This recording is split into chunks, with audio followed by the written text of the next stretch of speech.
2018 Audi A5 Cabriolet. The seasons always change, but convertibles rarely do. The idea of a retractable roof on automobiles has existed since before the invention of the car itself, and drop-tops have been a mainstay of Audi's offerings for decades now. In the United States, the four-ring brand sells four convertibles for a variety of clientele. There's the small and relatively affordable A3 for sun-seekers on a, sort of, budget, the stylish TT for sportier and more style-conscious tastes, and the wilder A-Spider for those looking to cause a stir.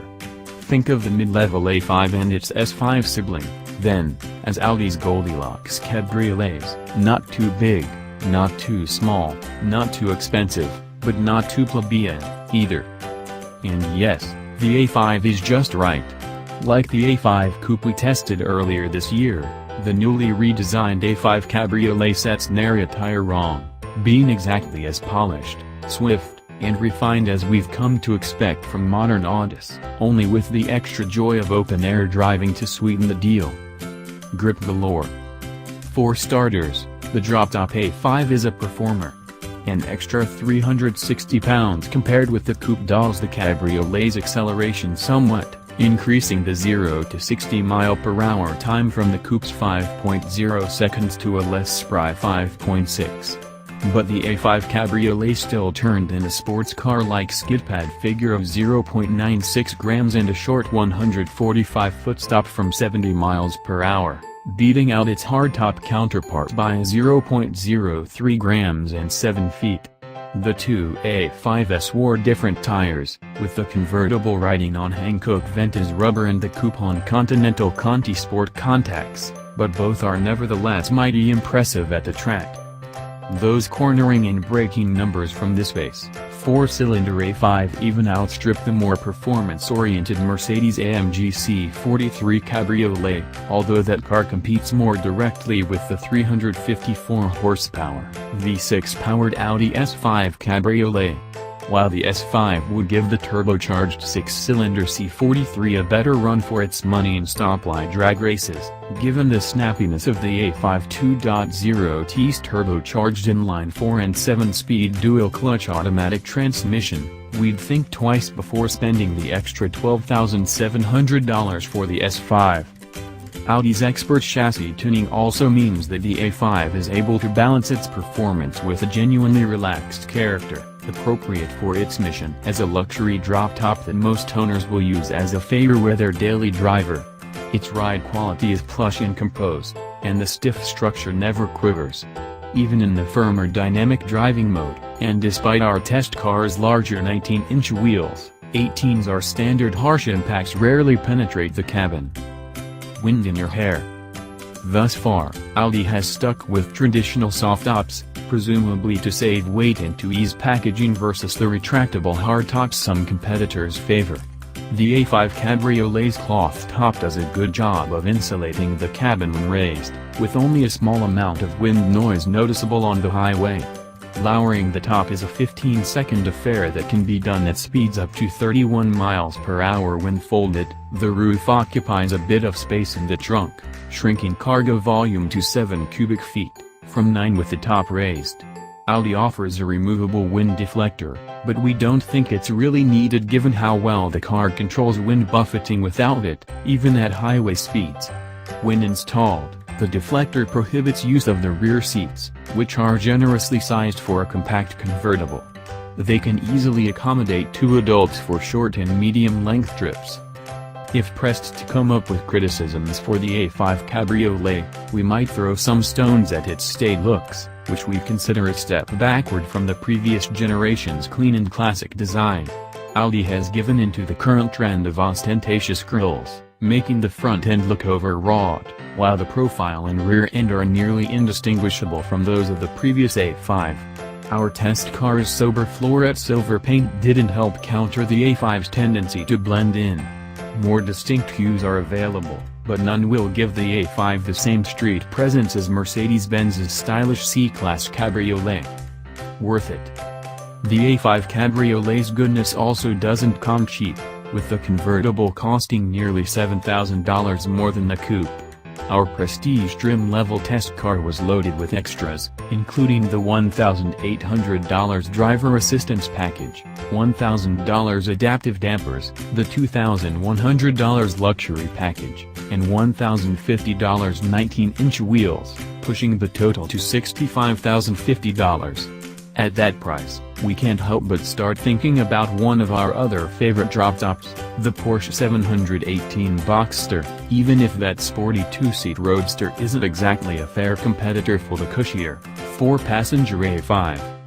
Instead of being a highly focused machine like the Porsche, though, the A5 aims to please a wide swath of customers by doing just about everything well. In its latest iteration, it succeeds mightily at that mission.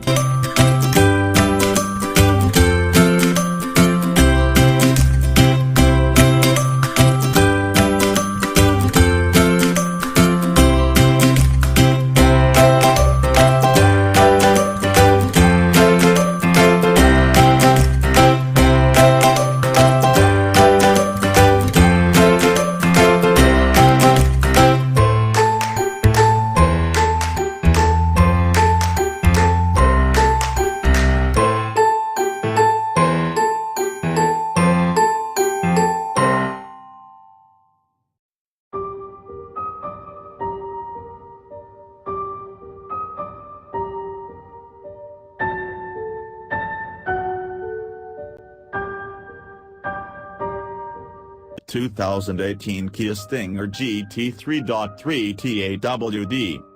Back in 1964, the great Muhammad Ali famously taunted heavyweight title opponent Sonny Liston, saying he'd float like a butterfly, sting like a bee in their upcoming match. We have to wonder if the team that developed the all-new Kia Stinger took that quote as their mantra, because it describes with the uncanny precision the car they created to attack the sports sedan segment. Quick-step agility with the strength to deliver a powerful punch is the very definition of a sports sedan, and Kia has largely, but not entirely, delivered on that goal with the Stinger. It's not for lack of trying. The Stinger, which is actually a hatchback, is built from solid hardware, on a version of the Genesis G70's rear-wheel drive platform. In the sports sedan world, the Stinger is a tweener, splitting the size difference between cars like the BMW 3 Series and Mercedes-Benz C-Class and their larger stablemates, the 5 Series and D-Class. Powerful puncher. Following a few laps on the Nürburgring several months ago, this was our first drive of a Stinger GT AWD on local roads. All GTs are powered by the same twin-turbocharged 3.3-liter V6 offered in the big Genesis G90 Luxe Cruiser and the Genesis G80 Sport. The boosted mill develops a healthy 365 horsepower and 376 pounds-to-foot of torque and is lashed to a Kia-built 8-speed automatic. Base Stingers are powered by a turbocharged 2.0-liter inline-4 that makes 255 horses and 260 pounds-to-foot and is also mated to the 8-speed auto. Both powertrains feed torque to the rear wheels but can be optionally mated to an all-wheel drive system that's rear-biased and can send up to 50% of the available torque to the front wheels or 80% rearward. The GT's standard equipment is certainly appropriate to its mission. Our AWD test car came with Brembo brakes, adjustable dampers, and Michelin Pilot Sport 4 performance footwear, size 225/40 ZR19 in front and 255/35 ZR19 at the rear, on handsome aluminum wheels. The powertrain and chassis are controlled via driving mode switch that offers 5 settings: Comfort, Sport, Smart, Eco, and Custom, the last of which allows you to mix and match suspension firmness, throttle mapping, shift programs, and engine sound enhancement. A fighter's countenance. The mechanicals are bolted to a car whose styling promises they will be put to good use. The Stinger's hatchback body is adorned with an angry face and enough mean-looking slots and grills to make its go-fast intentions unmistakable. The interior layout is handsomely sporting as well, with a simple sweep of an instrument panel, clear gauges, a flat-bottom steering wheel with shift paddles, and standard leather trimmings. Our track testing revealed that the hottest Kia does indeed sting like a bee, 60 miles per hour comes up in 4.6 seconds, it circulates the skid pad at 0.91 grams, and it stops from 70 miles per hour in 164 feet. Kia claims that the car's top speed is governed at 167 miles per hour. Those numbers match up well with larger, much more expensive performance sedans like some that competed in a recent comparison test, including the Audi A6 3.0T Competition and the Cadillac CT-SB Sport. It bobs, it weaves. Unfortunately, when the asphalt writhes and your right foot goes down hard, the Stinger does sometimes float like a butterfly, and not in a good way. We experienced several unnerving sideways twitches while traversing nasty heaves in the middle of fast corners that convinced us that firmer rear damper tuning was needed.